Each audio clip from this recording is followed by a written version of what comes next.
Sarvodaya public school की online कक्षा में आपका स्वागत है। देखिए, अपना दूसरा पाठ चल रहा था विश्व की प्रमुख जनजातियाँ। जो अपना पाठ था उसमें अपन ने पढ़ा था जनजाति किसे कहते हैं, कि इनका सामाजिक सांस्कृतिक संबंध क्या होता है, अलग होता है। और उसमें अलग अलग क्षेत्रों में रहने वाली जनजातियाँ अपन ने पढ़ी थी। ठंडे प्रदेशों में जैसे एस्किमो है, ध्रुवीय प्रदेशों में, और कालारी और उष्ण मरुस्थल में बुशमैन जनजाति है जैसे। इसके अलावा समशीतोष्ण भाग में खिरगिज जनजाति है। पहाड़ी भागों में देखें तो भील, मीणा, ये जनजातियाँ पाई जाती हैं। उसमें अपन ने पढ़ा था कि इस पाठ में अपन 4 जनजातियों के बारे में पढ़ेंगे। 2 अंक के जो प्रश्न आएंगे उसमें, और उसमें अपन ने एस्किमो और जो बुशमैन है वो विश्व के संदर्भ में पढ़ेंगे, और उसके बाद भील और जो गोंड है वो भारत के संदर्भ में पढ़ेंगे। उसमें अपन ने एस्किमो के बारे में पढ़ा था कुछ, कि एस्किमो क्या एक आदिम जनजाति है जो ठंडे प्रदेशों में निवास करती है। और एस्किमो का शाब्दिक अर्थ अपन ने पढ़ा था, क्या होता है, कच्चा मांस खाने वाला होता है। यानी कच्चा मांस ही खाते हैं, यानी पकाते नहीं, क्योंकि इनके क्षेत्रों में देखें तो कैसा प्रदेश है, ये ठंडा प्रदेश है, बिल्कुल ठंडे भाग है। यानी अपन ने उस समय भी जिक्र किया था, उन क्षेत्रों में निवास करते हैं। जैसे एस्किमो के निवास क्षेत्र देखें तो अपन आगे पढ़ेंगे। उसके बाद अपन ने पढ़ा था कि एस्किमो है मंगोल प्रजाति संबंधित है। मंगोल प्रजाति की इसमें विशेषताएं पाई जाती हैं। निवास क्षेत्र की अपन बात कर रहे थे कि छोटा प्रश्न आएगा, या तो एस्किमो जनजाति के निवास क्षेत्र बताइए, क्योंकि 2 अंक के प्रश्न इस पाठ से आएंगे, या फिर विश्व के मानचित्र में दर्शाने आ सकते हैं। तो एक बार विश्व के मानचित्र में देखिए, अपने इनके निवास क्षेत्र पढ़े थे कि अलास्का से लेकर कहाँ तक है इनका निवास क्षेत्र, बेरिंग जल डमरू मध्य के तक है। यानी अलास्का से लेकर देखें तो बेरिंग जल डमरू मध्य यहाँ तक देखें तो इनका क्या है, निवास क्षेत्र है।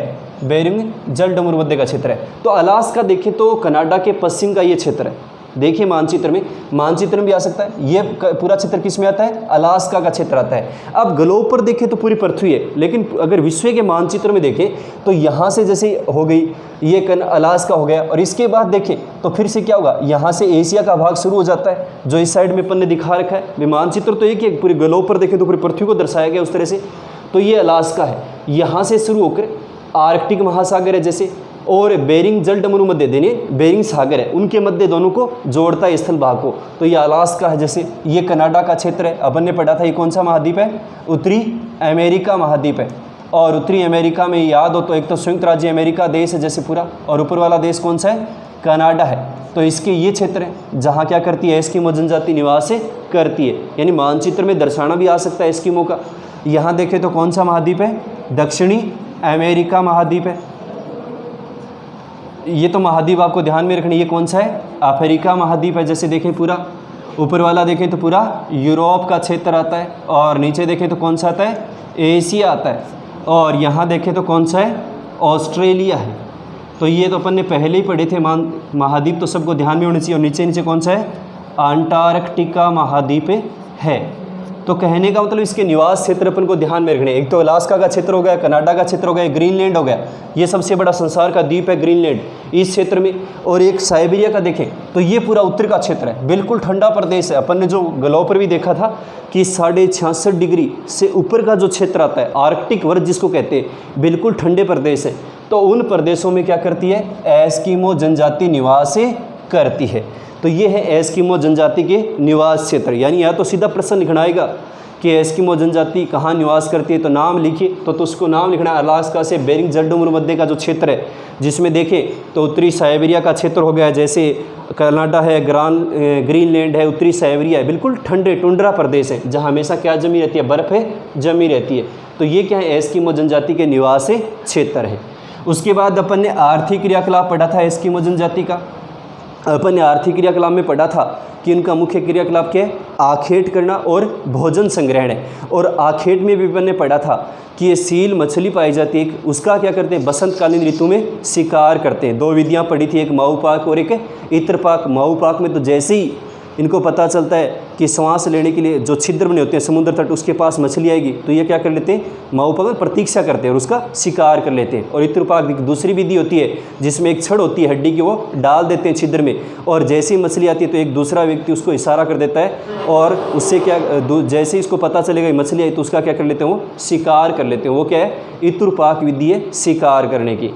उसके बाद सील मछली के 2 उपयोग अपन ने पढ़ लिए थे, भोजन के रूप में काम में लेते हैं, इसकी जो चर्बी होती है वो काफ़ी देर तक जलती है, ईंधन के रूप में भी जलाने के रूप में काम में लेते हैं, और इसकी चर्बी से कपड़े वगैरह भी बनाए जाते हैं। तो ये अपन ने पढ़ा था इसके भोजन में, वो आखेट में। उसके बाद देखिए एस्किमो जनजाति देखें तो रेंडियर भी इनके पास पशु होते हैं, उसका भी ये मतलब परिवहन के लिए काम में लेते हैं। और उसके बाद देखिए इनका भोजन दे रखा है जैसे, और भोजन में देखें तो अपन ने पढ़ा था कच्चा मांस खाते हैं, क्योंकि इनका जो अपन ने पढ़ा था कच्चा मांस खाने वाले। और इसमें जैसे देखें तो स्वेल है, सील है, मुखी हवेल है, लॉयन है, ये मछलियाँ हैं, और इन मछलियों का क्या करते हैं, कच्चे मांस के रूप में सेवन करते हैं। ठीक है, ये भोजन के रूप में करते हैं। उसके बाद देखिए वस्त्र, यानी छोटा प्रश्न आएगा, पूरा प्रश्न तो आएगा नहीं कि एस्किमो जनजाति के निवास क्षेत्र, इसके आर्थिक क्रियाकलाप, वस्त्र, भोजन, इनका क्या कीजिए, वर्णन कीजिए। वस्त्र में देखिए देखें तो एस्किमो मुख्यतः कैरिबो की खाल से बने वस्त्र पहनते हैं, यानी कैरिबो एक पाया जाता है इस क्षेत्र में, ठंडे प्रदेशों में पाए जाने वाला जानवर कहें जिसको, इसकी खाल होती है और उसके खाल से ये क्या करते हैं, वस्त्र बनाते हैं। या फिर ध्रुवीय भालू होता है जो इन ठंडे प्रदेशों में पाया जाता है, उससे भी क्या बनाते हैं, वस्त्र बनाते हैं। उसके बाल होते हैं जैसे समूर जिसको कहते हैं बाल को, उसके बाल से भी क्या बनाते हैं, वस्त्र बनाते हैं। घने बाल होते हैं उसके शरीर पर, और वो ठंडे प्रदेश हैं, इन जो अपन ने पढ़ा है, टुंड्रा प्रदेश है, साइबेरिया है, जो उत्तरी ध्रुव के आसपास के क्षेत्र है, इन्हीं क्षेत्रों में देखें तो ये पाया जाता है। और इसके बाल से क्या बनाते हैं, वस्त्र बनाते हैं, जो इसको ये पहनते हैं। देखें तो स्त्रियां इनके वस्त्र बनाने का कार्य करती हैं, स्त्री और पुरुष दोनों ही वस्त्र बनाते हैं। और एस्किमो जर्सीदार जिसको बाहुनामा वस्त्र पहनते हैं उसको ये तिमियाक कहते हैं, ध्यान रखना है, ठीक है ना। तिमियाक एक वस्त्र होता है पूरा बाहुनुमा, जिसको ये क्या करते हैं, पहनते हैं। और तिमियाक के ऊपर जो कपड़ा पहना जाता है उसको अनोहाक कहा जाता है। यहाँ पर कई बार प्रश्न आता है तिमियाक क्या है और अनोहाक क्या है, यानी एस्किमो देखें तो पूरा एक जर्सीनुमा जो बाहादार वस्त्र पहनते हैं उसको तो क्या कहते हैं, तिमियाक कहते हैं। और तिमियाक के ऊपर देखें तो जो कपड़ा पहना जाता है उसको क्या कहते हैं, अनोहाक कहते हैं। यानी छोटे प्रश्न आएंगे इसमें कि तिमियाक क्या है। जैसे तो एस्किमो देखें तो एक पूरा जर्सीनुमा होता है पूरा, जो पूरे शरीर को ढकता है, उसको कहते हैं तिमियाक वस्त्र। और तिमियाक के जो ऊपर पहना जाता है उसको क्या कहते हैं, अनोहाक कहते हैं, जो इनका क्या होता है, वस्त्र होता है एक प्रकार का। तो ये तिमियाक और अनोहाक ध्यान में रखने हैं वस्त्र इनके, ठीक है। और फिर देखते हैं इसके निवास गृह। निवास गृह में देखिए, निवास गृह में देखें तो बिल्कुल ठंडे प्रदेशों में रहते हैं। और ठंडे प्रदेशों में देखें तो शीतकाल में घर बनाते हैं, जैसे बर्फ़ से इग्लू होते हैं इनके, बर्फ़ हड्डियों और खाल से बने मकान होते हैं। कई बार प्रश्न आता है इग्लू क्या है, 1 नंबर का प्रश्न आ गया इग्लू क्या है, कि शीतकाल में बर्फ़ और हड्डियों और खाल से जो ऐसे ढांचा सा एक स्ट्रक्चर सा बना लेते हैं, क्योंकि बिल्कुल ठंड पड़ती है, कड़ाके की ठंड पड़ती है, तापमान काफ़ी माइनस में रहता है इन क्षेत्रों में, हमेशा बर्फ़ ही जमी रहती है। तो बर्फ़ के बने क्या होते हैं, घर होते हैं, उनको ही क्या कहते हैं, इग्लू कहते हैं। यानी शीतकाल में जो हड्डियों, खाल या हड्डियों के ढांचे जोड़कर जो ये मकान बनाए जाते हैं वो क्या कहलाते हैं, इग्लू कहलाते हैं। और इग्लू के ऊपर देखें ना तो 2 से 3 फीट लकड़ी और हवेल के ढांचे से बने जो मकान होते हैं उसको ये कर्मक भी कहते हैं, ठीक है। यानी ऊपर बनाते हैं 2 से 3 फीट, जैसे लकड़ी बना ली, एक ढांचा बना लिया, उसको कर्मक कहा जाता है। तो इग्लू और कर्मक ध्यान में रखने। यानी इग्लू तो क्या होते हैं, बर्फ़ से बने मकान होते हैं, और ये क्या होते हैं, 2 से 3 फीट ऊपर होते हैं, यानी 2 या फिर 3 फीट ऊंचे होते हैं, और ये लकड़ी के बने हुए ढांचे से होते हैं, तो उसको क्या कहते हैं, कर्मक कहते हैं। तो इग्लू और कर्मक इनके निवास गृह में क्या रखना है, ध्यान में रखना है।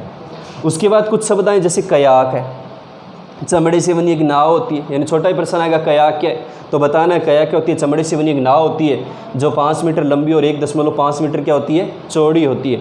यानी बसंत काल में देखें तो थोड़ा बहुत ये काम में लेते हैं नाव को भी चलाने के लिए, क्योंकि बाकी तो यहाँ जो क्षेत्र है बिल्कुल ठंडा प्रदेश है, बर्फ़ ही जम रहती है इन क्षेत्रों में। तो ये क्या होती है, इनकी एक नाव होती है, चमड़े से बनी होती है, जो देखें तो 5 मीटर लंबी और 1.5 मीटर क्या होती है, चौड़ी होती है। उसके बाद दे रखा है सलेज क्या है, सलेज भी ध्यान रखना, छोटा प्रश्न आ सकता है, सलेज क्या है। तो इनकी क्या होती है, गाड़ी होती है बिना पहिए बिन, जिसको कुत्ते और रेंडियर क्या खींचते हैं, खींचते हैं। यानी ठंडे प्रदेश होते हैं तो बर्फ़ तो जमी रहती है, तो कुत्ते और रेंडियर क्या करते हैं, इस पहिए बिन गाड़ी को क्या करते हैं, आगे खींचते हैं, और वो गाड़ी क्या कहलाती है, इनकी सलेज कहलाती है। रेंडियर इन क्षेत्रों में पाले जाने वाला एक पशु है, तो वो ध्यान में रखना है। उसके बाद एक हारपून दे रखा है, हारपून अपन ने पहले ही पढ़ा था, इनका क्या होता है कि शिकार करने का यंत्र होता है, जिससे ये क्या करते हैं, शिकार करने, भालेनुमा हथियार कह सकते हैं, जिसे शिकार करने के लिए क्या लेते हैं, काम में लेते हैं। तो ये थी अपनी एस्किमो पहली जनजाति। बाकी इसमें समाज और संस्कृति भी दे रखा, उसमें कुछ याद नहीं करना कि इनकी संस्कृति अलग होती है, छोटे छोटे समूहों में रहते हैं, पितृवंशी इनका समाज होता है, बहुपत्नी प्रथा पाई जाती है, इनमें एक से अधिक पत्नियाँ ये रखते हैं। और फिर वातावरण समायोजन दे रखा है, तो वातावरण समायोजन का नए के बराबर हुआ है, क्योंकि बिल्कुल ठंडे प्रदेश में है। और 1960 के बाद में देखें तो 21वीं अभी देखें शताब्दी में देखें तो धीरे धीरे इनकी जो जनसंख्या है वो बिल्कुल क्या हो गई, नयगण्य यानी नए के बराबर ही रह गई, यानी इनका अस्तित्व क्या समाप्ति की ओर बढ़ता जा रहा है। क्योंकि यहाँ की जो रहने की परिस्थितियाँ हैं वो बिल्कुल ही क्या है, बहुत ही कठिन परिस्थितियाँ हैं, बहुत ही मतलब दुर्लभ परिस्थितियाँ कह सकते हैं इनको, क्योंकि अत्याधिक ठंड पड़ती है। ये तो अपन मानते हैं कि इस प्रकार का जो वातावरण होता है उसमें किस प्रकार से क्या करते हैं, अपने आप को ये समायोजित कर पाते हैं या रख पाते हैं, वो इनका क्या होता है, बहुत ही महत्वपूर्ण होता है। तो ये पढ़ी अपन ने पहली अपनी एस्किमो जनजाति। एक बार दोबारा से देखिए, छोटा प्रश्न निश्चित आएगा इसमें से, या तो आ गया एस्किमो जनजाति के निवास क्षेत्र लिखे, तो 4 क्षेत्र बताने, अलास्का से लेकर बेरिंग जलडमरू मध्य बीच का इनका विस्तार है। अलास्का, ग्रीनलैंड, इनके टुंड्रा प्रदेश, उत्तरी साइबेरिया और कनाडा का क्षेत्र क्या इनके मुख्य निवास क्षेत्र है। फिर एस्किमो का शाब्दिक अर्थ क्या होता है, कच्चा मांस खाने वाला होता है। फिर एस्किमो का संबंध किससे है, मंगोल प्रजाति से है। फिर आखेट में अपन ने पढ़ा इनके आर्थिक क्रियाकलाप में कि ये सील मछली का शिकार करते हैं, और उसकी 2 विधियाँ, एक माऊपाक और इत्रपाक। माऊपाक में तो प्रतीक्षा करते हैं, सीधा ही करते हैं, और इत्रपाक में दूसरी विधि है जिसमें एक सील मछली को चारा डालेगा और दूसरा जैसे इशारा करता है कि सील मछली आ गई उसके क्या कर लेते हैं, शिकार कर लेते हैं। फिर सील मछली कोई 2 उपयोग लिखी है, वो मैंने लिखवाए, वो अच्छे से याद करने। खाने के रूप में काम में लेते हैं, चर्बी को जलाने के लिए क्या लेते हैं, काम में लेते हैं, ईंधन के रूप में। फिर इनके वस्त्र हैं, वस्त्रों में देखें तो कैरिबो की जो खाल होती है उससे बने हुए वस्त्र पहनते हैं, या धुरिये बालू के बने हुए वस्त्र पहनते हैं। और एस्किमो का पूरा जर्सी नुमा जो वस्त्र पहनती हैं महिलाएं, इनका वस्त्र बनाने क्या करती हैं, कार्य करती हैं घर पे, क्योंकि महिलाएं घर पे रहेंगी तो क्या करती हैं, इनके जो भी वस्त्र होते हैं वो बनाती हैं। तो जो होता है उसको तिमिया कहते हैं, और तिमिया के ऊपर देखें तो पहने जाने वाला पूरा वस्त्र क्या कहलाता है, इनका आनोहाके कहलाता है, जो तिमिया के ऊपर क्या पहनते हैं, वस्त्र पहनते हैं। ठीक है, उसके बाद अपन ने पढ़ा इनके निवास गृह के बारे में। निवास गृह में देखें तो ये हड्डियाँ जो बर्फीले क्षेत्रों में होते हैं या ठंडे प्रदेशों में देखें तो उनके क्या बनाते हैं, मकान बनाते हैं। और इसमें एक इग्लू ध्यान में रखना है, जो अपन ने पढ़ा है एस्किमो जनजाति का बर्फ़ से बना क्या होते हैं, घर होते हैं। और एक कर्मक भी अपन ने पढ़ा है, एक तो इग्लू होते हैं इनके, और एक क्या होते हैं, कर्मक होते हैं। तो कर्मक क्या होते हैं, 2 से 3 फीट भूमिगत होते हैं, जो ये क्या बनाते हैं, मकान बनाते हैं, वो इनके क्या कहलाते हैं, कर्मक कहलाते हैं। बाकी इनमें सलेज क्या है वो ध्यान रखना है। कया क्या है पढ़ा, सलेज पढ़ा, बिना पहिए क्या होती है, गाड़ी होती है जिसको कुत्ते और रेंडियर खींचते हैं। कयाक इनकी एक प्रकार की क्या होती है, नाव होती है, जो 5 मीटर लंबी और 1.5 मीटर क्या होती है, चौड़ी होती है। और इसके अलावा हारपून क्या है, तो इनका क्या होता है, एक भालानुमा हथियार होता है, जिसका सील मछली का क्या करते हैं, शिकार करने के लिए काम में लेते हैं। बाकी इनमें वातावरण समायोजन है, आधुनिक संस्कृति संपर्क है, समाज और संस्कृति, इसमें कुछ याद नहीं करना, इनमें कोई प्रश्न नहीं आता है। इनमें से कोई 1 नंबर का प्रश्न पूछा जाएगा। और एक विश्व के मानचित्र में आपको अच्छे से इनके निवास क्षेत्र ध्यान में रखने, सारे क्या एस्किमो जनजाति के निवास क्षेत्र है। अगर आपके पास विश्व का मानचित्र है तो आप मानचित्र में उसको दर्शाने का भी प्रयास करना, क्योंकि ये मानचित्र में प्रश्न आ सकता है। जो 2 नंबर का अलग से विश्व का मानचित्र इसमें आएगा, तो उसमें भी पूछा जाता है कई बार कि एस्किमो जनजाति के निवास क्षेत्र क्या दर्शाइए, विश्व के मानचित्र में दर्शाइए। तो ये मानचित्र में भी क्या रखने, ध्यान में रखने हैं। और आधुनिक संस्कृति से देखें तो संपर्क नए के बराबर है, और इनका जो अस्तित्व है वो धीरे धीरे क्या होता जा रहा है, समाप्त होता जा रहा है। उसके बाद देखिए थोड़ा सा अपनी दूसरी जनजाति है बुशमैन। विश्व के संदर्भ में देखें तो देखिए बुशमैन अपन ने पढ़ी थी कि कहाँ निवास करती है, कालाहारी मरुस्थल में निवास करती है, यानी उष्ण और शुष्क जो मरुस्थल है उन क्षेत्रों में देखें तो ये बुशमैन जनजाति क्या करती है, निवास करती है। ठीक है, तो एक तो इनका निवास क्षेत्र ध्यान रखना है, यानी कालाहारी जो मरुस्थल है अफ्रीका में देखें तो इस क्षेत्र में देखें तो इसका निवास क्षेत्र है, ये पूरा क्षेत्र है इनका बुशमैन का। अगर अपन देखें तो ये पूरा क्षेत्र क्या आता है, बुशमैन जनजाति का निवास क्षेत्र कहलाता है, यानी ये क्षेत्र कह सकते हैं अपन। ये पूरा क्षेत्र है जो किस में आता है, बुशमैन जनजाति का निवास क्षेत्र है। ठीक है ना। अफ्रीका महाद्वीप में देखें तो ये पूरा क्षेत्र क्या है, बुशमैन जनजाति का निवास क्षेत्र है। जैसे इस साइड में जिम्बाब्वे है, नामीबिया है, अंगोला है, यहाँ दक्षिणी अफ्रीका है। और इन क्षेत्रों में देखें तो अपन देखते हैं कि इसका क्या मुख्य निवास है क्षेत्र है बुशमैन जनजाति का। एक अपन क्षेत्र पढ़ेंगे 18 से 24 डिग्री अक्षांश, जो दक्षिणी अक्षांश है उनके मध्य क्या है, बुशमैन जनजाति का निवास क्षेत्र है। यानी 18 डिग्री से 24 डिग्री दक्षिणी अक्षांश के बीच देखें तो इनका क्या पाया जाता है, निवास क्षेत्र पाया जाता है, जिसको बेचुआना लैंड भी कहा जाता है। ठीक है, तो अपन इस बुशमैन के बारे में कल विस्तार से पढ़ेंगे। आज केवल एस्किमो के बारे में पढ़ा है, तो इसका पूरा ध्यान में रखना, इनके भोजन, निवास क्षेत्र और विश्व के मानचित्र इनको दर्शाना है। तो कल अपन बुशमैन के बारे में पढ़ेंगे। आज के लिए इतना ही पर्याप्त। ठीक।